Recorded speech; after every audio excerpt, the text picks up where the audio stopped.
Hello, welcome to the world of wings, worms, and wonder. I'm Kelly Johnson, your creative nature connection guide. This is the wet on wet technique video from my Watercolor Basics for Nature Journaling series. So wet on wet is one of my favorite techniques. I really like the spontaneity of it and the element of chance. It's like letting the paint do the work for you. It gives a really soft look. It's great for blending, fading, creating sort of loose, kind of vague shapes the way like the inside of a cloud can sometimes look. So to get started with wet on wet, first you wet your paper. Ooh, my brush was a little weird. Wet your paper with clean water. So just lay down some water on your page. And I usually use a wider flat brush for this if I'm doing a large fade, for example, like this one. Then get some paint on your brush and play with the amount of paint that you're using.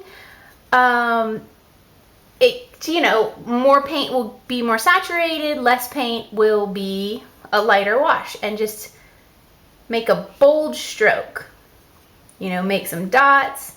Make some marks within this wet section and see what happens. See how the water starts pushing the paint around? And where there's more water, you can see how it blends in a different way. Different saturation will give you different effects. Now, of course, this is just playing with marks. This isn't really what you can see what your image would look like, but you can see here how the paint does not, you can do it here too, the paint does not penetrate that line where the water is sitting on the dry paper. So notice how the paint will, though, move and spread and penetrate around where it's wet. You can even go back and add more water in certain areas if you like. You can, if you find you have too much water in an area, you can blot it. But be careful with that, because that can sometimes break that seal like it did here. So as you make these marks and play around with it, bend your paper.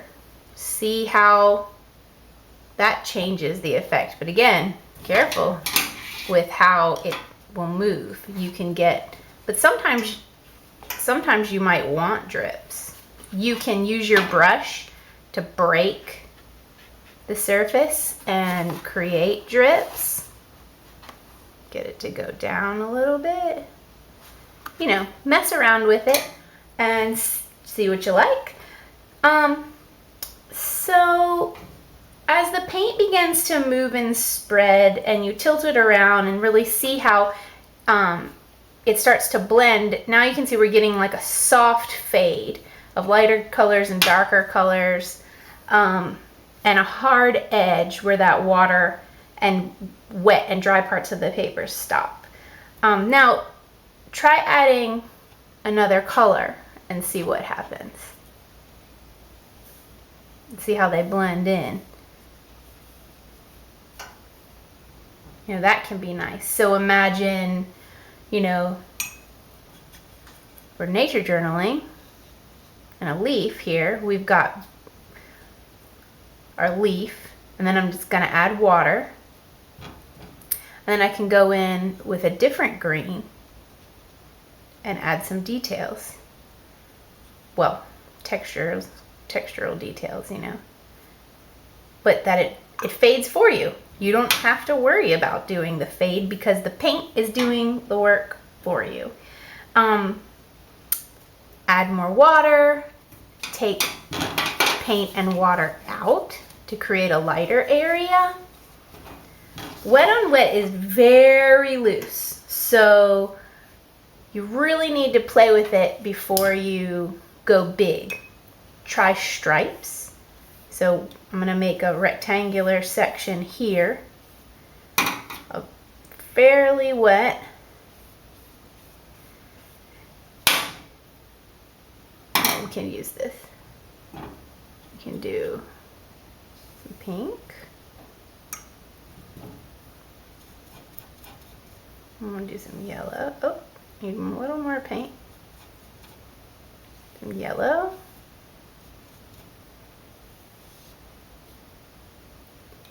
And then some green down here. And then you can go back with your brush and blend those even more by adding more clean water in between. You can go back and add more paint.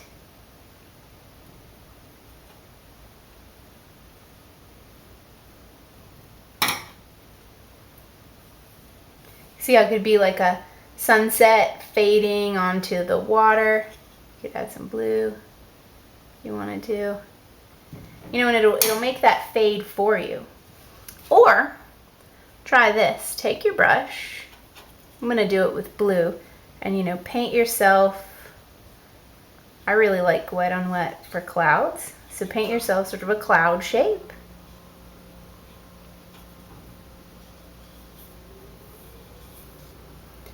And then go back and add add water. Break that line and let the very wet center, but leave a couple highlights. Let the very wet center do the blending of the cloud for you. And then you can go back and add some shadows. You have a nice looking little storm cloud here.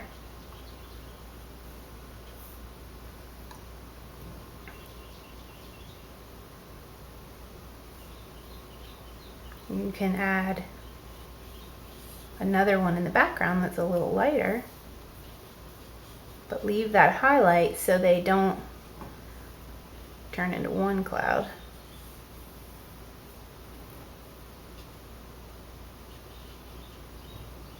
Or if you want them to blend, drag it in at parts. And then once this dries, you can even go back, or it's more dry, you can go back and add details at varying levels of wetness or dryness. So what are the variables with wet on wet? How wet your paper is. So you can see here, this was very, very wet, and look how vague this is. So that's the first variable, how much water you have. And this is pooling here, which I generally wouldn't like. That's too much water. So I would take my paper towel and remove some of that while it's still wet, so it'll continue to blend and stay soft. The angle of your paper is a variable. So again, look, this is pooling here.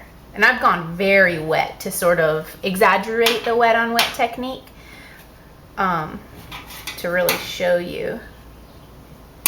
So, how wet the paper is, the angle of your paper, how saturated your paint is, and how much paint is on your brush. So some things to think about are wet on wet can get muddy. So if I were to be doing a wet on wet with complementary colors and I had too much water, my paper was too wet, it can start to lose all definition. So if we're working, say, this area on a leaf, and what if I add some pink in there?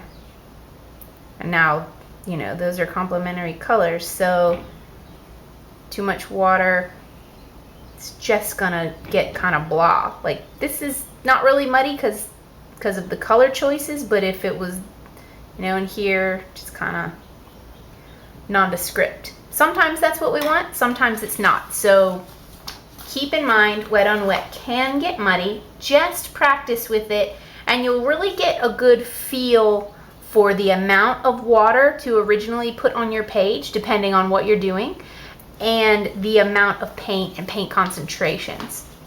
And remember, you can always remove water. If you feel like you've put too much, just have a roll of paper towels nearby when you're doing wet on wet and just blot it out. And you can always while the paper is still wet, you can always add more paint.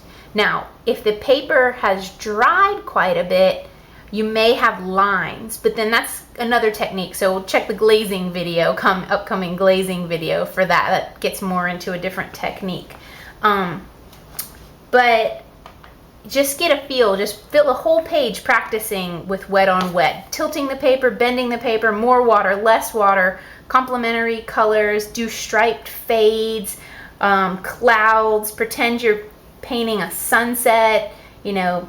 And if I was going to say I had an orange sunset bleeding into a blue ocean, I'm going to want to leave a little strip of dry white paper there so the orange and the blue don't blend and get muddy. So play around with that. You can see here as it dries where I've put more paint, you get a nice, interesting detail. Use your wet on wet technique for skies, sunset, clouds, feels, or anything with a loose and graded or faded look. Anything where you want to have an element of chance on how it blends. So I hope you like wet on wet as much as I do. Have fun with it. And thank you for joining me in the Wings, Worms, and Wonder Watercolor Basics Nature Journaling series.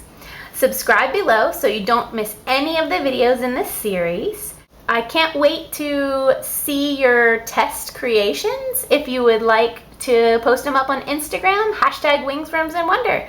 Have a great day. Bye.